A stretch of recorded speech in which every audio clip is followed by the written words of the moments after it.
പ്രിയമുള്ളവരെ, വിശുദ്ധ ബൈബിൾ ഉൽപ്പത്തി മുതൽ വെളിപാട് വരെ നമുക്കൊന്നിച്ച് ഒരു വട്ടമെങ്കിലും വായിച്ച് ധ്യാനിക്കുക എന്ന ഉദ്ദേശത്തോടു കൂടിയാണ് ഈ പോഡ്കാസ്റ്റ് ചെയ്യുന്നത്.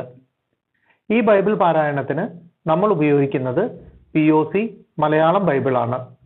ഓർക്കുക, നാം വചനം വായിക്കുമ്പോൾ ഈശോ വചനമായി നമ്മോടൊപ്പം ഉണ്ടായിരിക്കും. മുടക്കം കൂടാതെ വചനം വായിക്കുന്നത് ഒരു നിയോഗമായി നമുക്കെടുക്കാം. അതിനായി പരിശുദ്ധാത്മാവേ, ഞങ്ങളെ ശക്തിപ്പെടുത്തണമേ എന്ന് പ്രാർത്ഥിക്കാം. അതോടൊപ്പം വചനത്തിലെ വാഗ്ദാനങ്ങൾ ഞങ്ങളിലും ഞങ്ങളുടെ കുടുംബങ്ങളിലും നിറവേറണമേ എന്ന് പ്രാർത്ഥിച്ചുകൊണ്ട് നമുക്ക് ആരംഭിക്കാം. ഇന്ന് നമ്മൾ വായിച്ചു ധ്യാനിക്കുക നിയമാവർത്തന പുസ്തകം 23ഉം 24ഉം അധ്യായങ്ങളാണ്. അധ്യായം 23. സഭയിൽ പ്രവേശനമില്ലാത്തവർ. വൃഷ്ണം ഉടയ്ക്കപ്പെട്ടവനോ ലിംഗം ഛേദിക്കപ്പെട്ടവനോ കർത്താവിന്റെ സഭയിൽ പ്രവേശിക്കരുത്. വേശ്യാപുത്രൻ കർത്താവിന്റെ സഭയിൽ പ്രവേശിക്കരുത്. 10ാമത്തെ തലമുറ വരെ അവന്റെ സന്തതികളും കർത്താവിന്റെ സഭയിൽ പ്രവേശിക്കരുത്. അമോന്യരോ മൊവാബ്യരോ കർത്താവിന്റെ സഭയിൽ പ്രവേശിക്കരുത്. അവരുടെ 10ാമത്തെ തലമുറ പോലും കർത്താവിന്റെ സഭയിൽ പ്രവേശിക്കരുത്. എന്തെന്നാൽ നിങ്ങൾ ഈജിപ്തിൽ നിന്ന് പോരുന്ന വഴിക്ക് അവർ നിങ്ങൾക്ക് അപ്പവും വെള്ളവും തന്നില്ല. നിങ്ങളെ ശപിക്കാൻ വേണ്ടി മെസൊപ്പൊട്ടാമയിലെ പെത്തോറിൽ നിന്ന് ബയോറിന്റെ മകനായ ബാലാമിനെ കൂലിക്കെടുക്കുകയും ചെയ്തു. എങ്കിലും നിങ്ങളുടെ ദൈവമായ കർത്താവ് ബാലാമിന്റെ വാക്ക് കേട്ടില്ല. നിങ്ങളെ സ്നേഹിച്ചതുകൊണ്ട് അവന്റെ ശാപത്തെ അവിടുന്ന് അനുഗ്രഹമായി മാറ്റി. ഒരു കാലത്തും അവർക്ക് ശാന്തിയോ നന്മയോ നിങ്ങൾ കാക്ഷിക്കരുത്. ഏദോമ്യരെ വെറുക്കരുത്. അവർ നിങ്ങളുടെ സഹോദരരാണ്. ഈജിപ്തുകാരെയും വെറുക്കരുത്. എന്തെന്നാൽ അവരുടെ രാജ്യത്ത് നിങ്ങൾ പരദേശികളായിരുന്നു. അവരുടെ 3ാം തലമുറയിലെ മക്കൾ കർത്താവിന്റെ സഭയിൽ പ്രവേശിച്ചു കൊള്ളട്ടെ. പാളയത്തിന്റെ വിശുദ്ധി. ശത്രുക്കൾക്കെതിരായി പാളയമടിക്കുമ്പോൾ നിങ്ങൾ എല്ലാ തിന്മകളിലും നിന്ന് വിമുക്തരായിരിക്കണം. സ്വപ്നസ്ഖലനത്താൽ ആരെങ്കിലും അശുദ്ധനായി തീർന്നാൽ അവൻ പാളയത്തിന് പുറത്തു പോകട്ടെ, അകത്ത് പ്രവേശിക്കരുത്. സായാഹ്നമാകുമ്പോൾ കുളിച്ച് ശുദ്ധനായി സൂര്യാസ്തമയത്തിനു ശേഷം അവന് പാളയത്തിനകത്തു വരാം. മലമൂത്ര വിസർജനത്തിനായി പാളയത്തിന് പുറത്ത് ഒരു സ്ഥലമുണ്ടായിരിക്കണം. ആയുധങ്ങളോടൊപ്പം നിനക്കൊരു പാരയും ഉണ്ടായിരിക്കണം. മലവിസർജനം ചെയ്യുമ്പോൾ കുഴിയുണ്ടാക്കി മലം മണ്ണിട്ട് മൂടാനാണ് അത്. നിന്നെ സംരക്ഷിക്കാനും നിന്റെ ശത്രുക്കളെ നിനക്ക് ഏൽപ്പിച്ചു തരാനുമായി നിന്റെ ദൈവമായ കർത്താവ് പാളയത്തിലൂടെ സഞ്ചരിക്കുന്നുണ്ട്. ശുചിത്വമില്ലാത്ത എന്തെങ്കിലും നിങ്ങളുടെ ഇടയിൽ കണ്ട് അവിടുന്ന് നിന്നിൽ നിന്ന് അകന്നു പോകാതിരിക്കേണ്ടതിനായി പാളയം പരിശുദ്ധമായി സൂക്ഷിക്കണം. വിവിധ നിയമങ്ങൾ. ഒളിച്ചോടി വന്ന് നിന്റെ അടുക്കൽ അഭയം തേടുന്ന അടിമയെ യജമാനന് ഏൽപ്പിച്ചു കൊടുക്കരുത്. നിന്റെ ഏതെങ്കിലും ഒരു പട്ടണത്തിൽ ഇഷ്ടമുള്ളിടത്ത് നിന്നോടുകൂടെ അവൻ വസിച്ചു കൊള്ളട്ടെ. അവനെ പീഡിപ്പിക്കരുത്. ഇസ്രായേൽ സ്ത്രീകളിൽ ആരും ദേവദാസികളാകരുത്. ഇസ്രായേൽ പുരുഷന്മാരും ദേവന്മാരുടെ ആലയങ്ങളിൽ വേശ്യാവൃത്തിയിൽ ഏർപ്പെടരുത്. വേശ്യയുടെ വേതനമോ നായയുടെ കൂലിയോ നിന്റെ ദൈവമായ കർത്താവിന്റെ ആലയത്തിലേക്ക് നേർച്ചയായി കൊണ്ടുവരരുത്. ഇവ രണ്ടും അവിടത്തേക്ക് നിന്ദ്യമാണ്. നിന്റെ സഹോദരന് ഒന്നും പണമോ ഭക്ഷണ സാധനങ്ങളോ മറ്റെന്തെങ്കിലുമോ പലിശയ്ക്ക് കൊടുക്കരുത്. വിദേശീയന് പലിശയ്ക്ക് കടം കൊടുക്കാം, എന്നാൽ നിന്റെ സഹോദരനിൽ നിന്ന് പലിശ വാങ്ങരുത്. നീ കൈവശമാക്കാൻ പോകുന്ന ദേശത്ത് നിന്റെ സകല പ്രവൃത്തികളിലും നിന്റെ ദൈവമായ കർത്താവ് നിന്നെ അനുഗ്രഹിക്കേണ്ടതിനാണിത്. നിന്റെ ദൈവമായ കർത്താവിന് നേരുന്ന നേർച്ചകൾ നിറവേറ്റാൻ വൈകരുത്.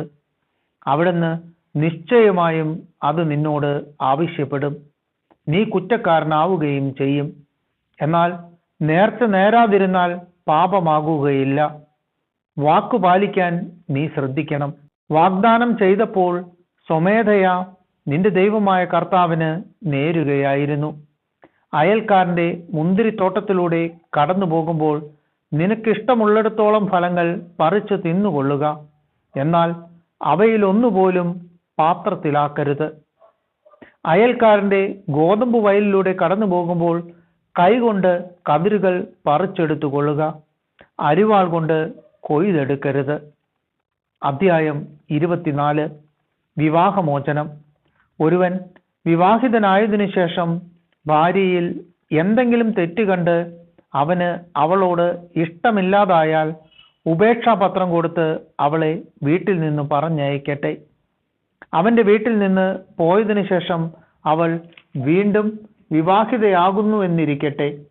രണ്ടാമത്തെ ഭർത്താവ് അവളെ വെറുത്ത് ഉപേക്ഷാപത്രം കൊടുത്ത് വീട്ടിൽ നിന്ന് പറഞ്ഞയക്കുകയോ അവൻ മരിച്ചു പോവുകയോ ചെയ്താൽ അവളെ ആദ്യം ഉപേക്ഷിച്ച ഭർത്താവിന് അശുദ്ധയായി തീർന്ന അവളെ വീണ്ടും പരിഗ്രഹിച്ചുകൂടാ. അത് കർത്താവിന് നിന്ദ്യമാണ്. നിന്റെ ദൈവമായ കർത്താവ് നിനക്ക് അവകാശമായി തരുന്ന ദേശം നീ മലിനമാക്കരുത്. വിവിധ നിയമങ്ങൾ. പുതുതായി വിവാഹം ചെയ്ത പുരുഷനെ സൈനിക സേവനത്തിനോ മറ്റെന്തെങ്കിലും പൊതുപ്രവർത്തനത്തിനോ നിയോഗിക്കരുത്. അവൻ 1 വർഷം വീട്ടിൽ ഭാര്യയോടൊന്നിച്ച് സന്തോഷപൂർവം വസിക്കട്ടെ. തിരികല്ലോ അതിൻ്റെ മേൽക്കല്ലോ പണയം വാങ്ങരുത്. ജീവൻ പണയം വാങ്ങുന്നതിന് തുല്യമാണത്. ആരെങ്കിലും തൻ്റെ ഇസ്രായേലി സഹോദരനെ മോഷ്ടിച്ച് അടിമയാക്കുകയോ വിൽക്കുകയോ ചെയ്താൽ അവനെ വധിക്കണം. അങ്ങനെ നിങ്ങളുടെ ഇടയിൽ നിന്ന് ആ തിന്മ നീക്കിക്കളയണം. കുഷ്ഠം ബാധിച്ചാൽ ലേവ്യ പുരോഹിതർ നിർദ്ദേശിക്കുന്നത് പോലെ ചെയ്യണം. ഞാൻ അവരോട് കൽപ്പിച്ചിട്ടുള്ളതെല്ലാം നിങ്ങൾ ശ്രദ്ധാപൂർവം അനുസരിക്കണം. നിങ്ങൾ ഈജിപ്തിൽ നിന്ന് പോരുന്ന വഴിക്ക് നിങ്ങളുടെ ദൈവമായ കർത്താവ് മിരിയാമിനോട് ചെയ്തത് ഓർത്തുകൊള്ളുക. കൂട്ടുകാരന് വായ്പ കൊടുക്കുമ്പോൾ പണയം വാങ്ങാൻ അവന്റെ വീടിനകത്ത് കടക്കരുത്. നീ പുറത്തു നിൽക്കണം. വായ്പ വാങ്ങുന്നവൻ പണയം നിന്റെ അടുത്ത് കൊണ്ടുവരട്ടെ. അവൻ ദരിദ്രനാണെങ്കിൽ പണയം വെച്ച വസ്ത്രം രാത്രിയിൽ നീ കൈവശം വയ്ക്കരുത്. അവൻ തൻ്റെ വസ്ത്രം പുതച്ചുറങ്ങേണ്ടതിന് സൂര്യൻ അസ്തമിക്കുമ്പോൾ നീ അത് തിരികെ കൊടുക്കണം.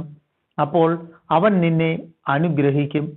അത് നിന്റെ ദൈവമായ കർത്താവിൻ്റെ മുൻപിൽ നിനക്ക് നീതിയായിരിക്കുകയും ചെയ്യും. അഗതിയും ദരിദ്രനുമായ കൂലിക്കാരനെ അവൻ നിന്റെ സഹോദരനോ നിന്റെ നാട്ടിലെ പട്ടണങ്ങളിലൊന്നിൽ വസിക്കുന്ന പരദേശിയോ ആകട്ടെ, നീ പീഡിപ്പിക്കരുത്. അവന്റെ കൂലി അന്നന്ന് സൂര്യൻ അസ്തമിക്കുന്നതിന് മുൻപ് കൊടുക്കണം. അവൻ ദരിദ്രനും അതിനായി കാത്തിരിക്കുന്നവനുമാണ്. അവൻ നിനക്കെതിരായി കർത്താവിനോട് നിലവിളിച്ചാൽ നീ കുറ്റക്കാരനായിത്തീരും.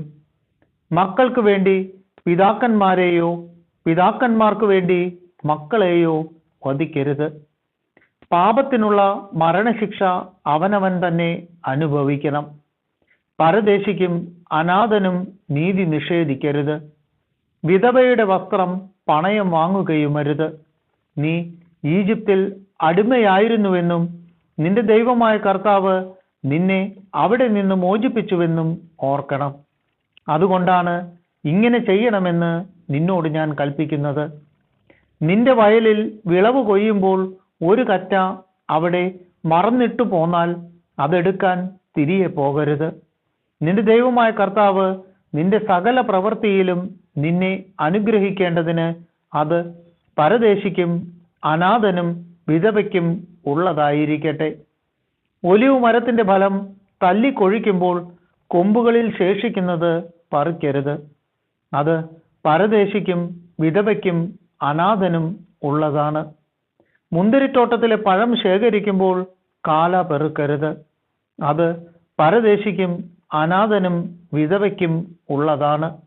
നീ ഈജിപ്തിൽ അടിമയായിരുന്നുവെന്നോർക്കണം.